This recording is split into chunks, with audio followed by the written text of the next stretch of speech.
Hello everyone in Daily Wonders. 11 signs that you have a perfect relationship, even if you don't think so. It is totally natural that, from time to time, people doubt whether their relationship is what it should be like.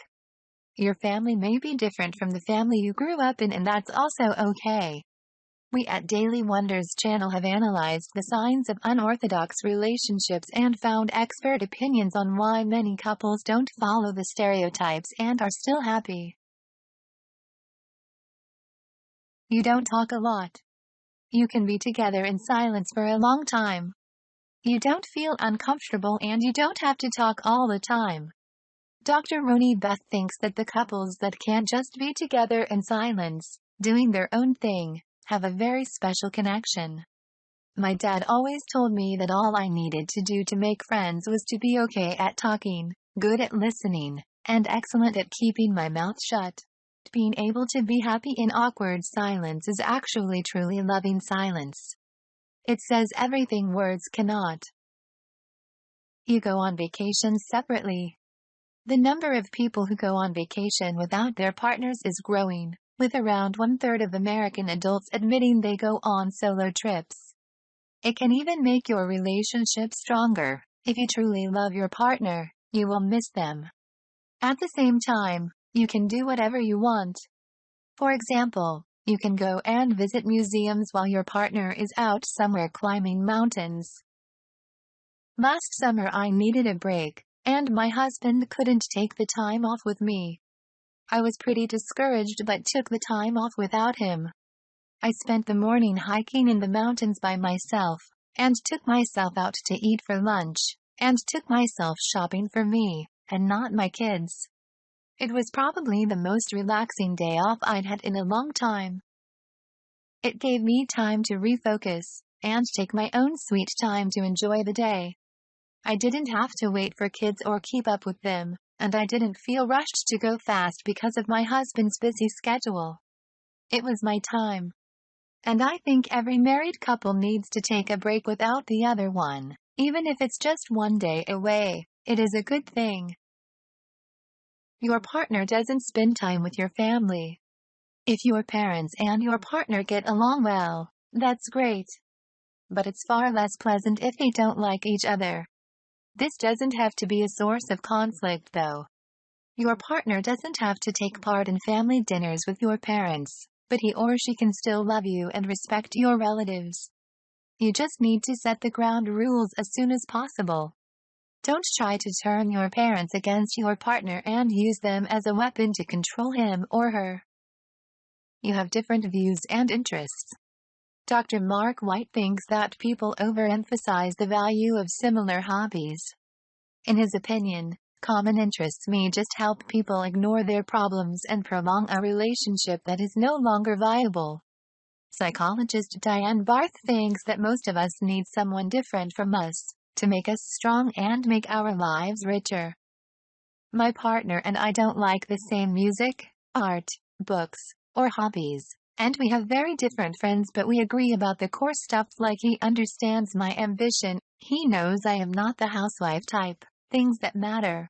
If you find someone who agrees with you on everything, and is exactly like you, I think that would be pretty boring. I want a woman who will bring me to new places, and show me new things, and introduce me to new foods, etc. I don't want a twin of myself. You argue often.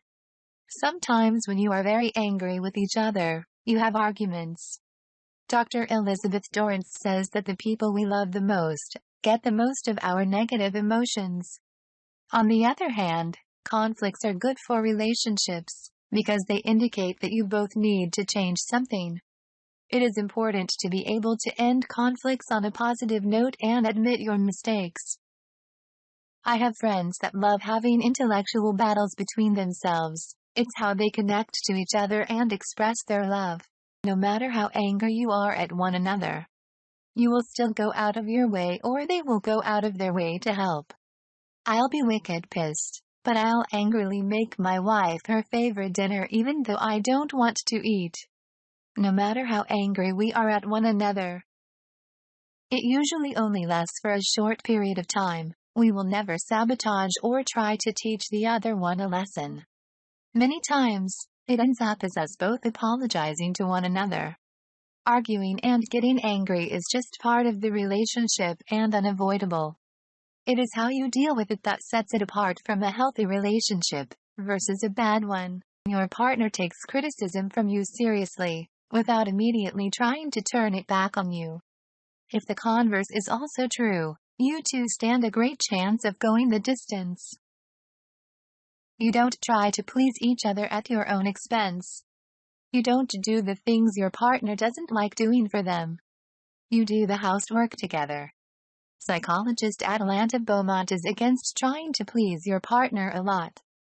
If someone tries to help other people too much, it may be because in childhood, their effort wasn't rewarded or they didn't feel like they were good enough.